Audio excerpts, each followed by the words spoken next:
Okay, so we're on page 12. So analysis of Act 1, the twins meet.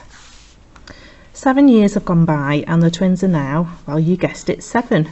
Mickey has pretty normal interests, worms, swearing, weeing through letterboxes, and he introduces Edward to this magical new world.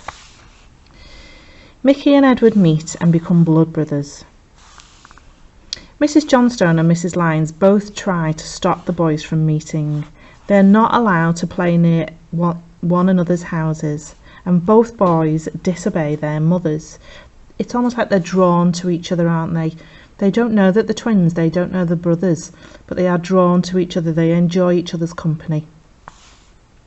So this is the theme of fate.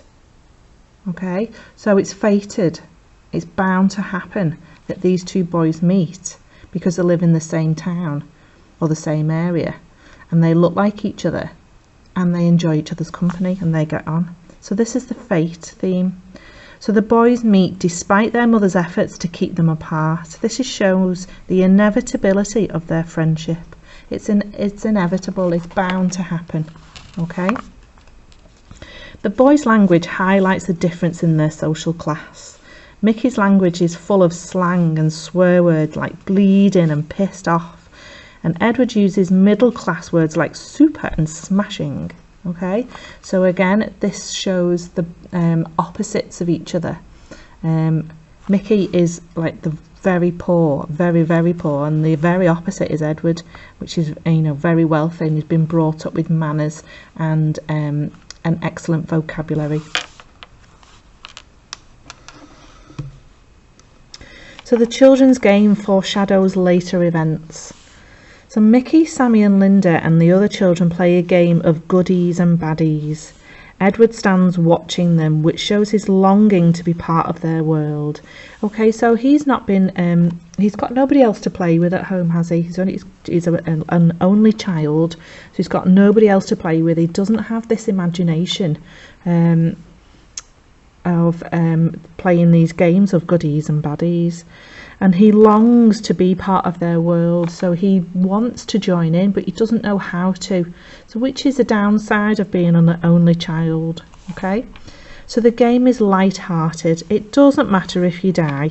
This highlights the innocence of childhood, but there are also darker undertones. The violence of the game foreshadows the robbery and Mickey and Edward's deaths. Okay, it says here foreshadowing is when the writer hints at a future event. Okay, so it gives you a bit of a clue of what is going to come up. So this, it doesn't matter if you die. It shows the innocence of these children, and in reality if you do get shot by a gun you do die. So you know, this highlights, like this says, it highlights the innocence of the childhood.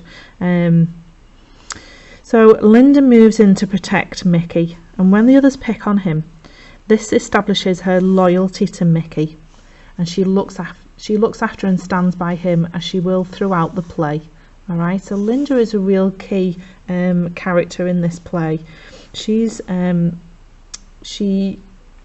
absolutely idolizes Mickey, and she stands up to Sammy, doesn't she? If you remember in the play, she's not afraid of Sammy. He doesn't intimidate her like he intimidates other people, and she really stands by Mickey right the way through. Sammy leads the bullying of his brother. This shows he has a cruel nature and no loyalty to Mickey. Okay, so by nature he is a cruel person. He has no conscience, and it doesn't matter to him who he hurts, and especially his brother. He's got a little brother. There's no loyalty to Mickey, and that's one of the reasons why he picked him to help him with the robbery. So he's not bothered if he drags him into crime and he goes to jail. He does that. He's got no conscience about that at all. So Mrs. Lyons is growing more paranoid. And Mrs. Lyons knows that there is a connection between Edward and the Johnstones, and it worries her. So if you remember in the comic strip, Mrs. Lyons is her hair is getting a little bit frizzy, isn't it? It's all starting to go a little bit on end. And that, as a picture, that shows her paranoia.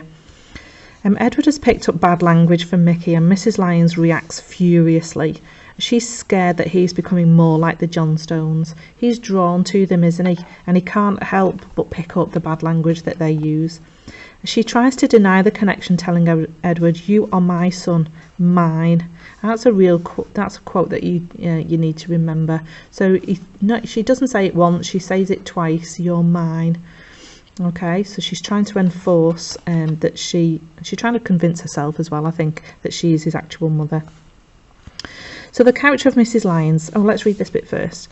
So number 2, there are hints that Mrs. Lyons is starting to believe the superstition that she made up about the separated twins.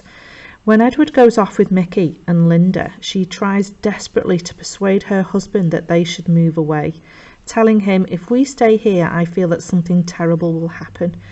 Now, do you remember I said earlier that she manipulated Mrs. Johnstone?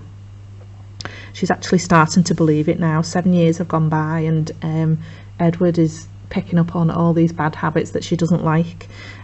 She's starting to believe her own superstition. She feels that she needs to move away. So earlier in the play, Mrs. Johnstone's reasoning was clear. Now her attempts to persuade her husband are based on irrational feelings. This suggests that she's losing a grip on reality.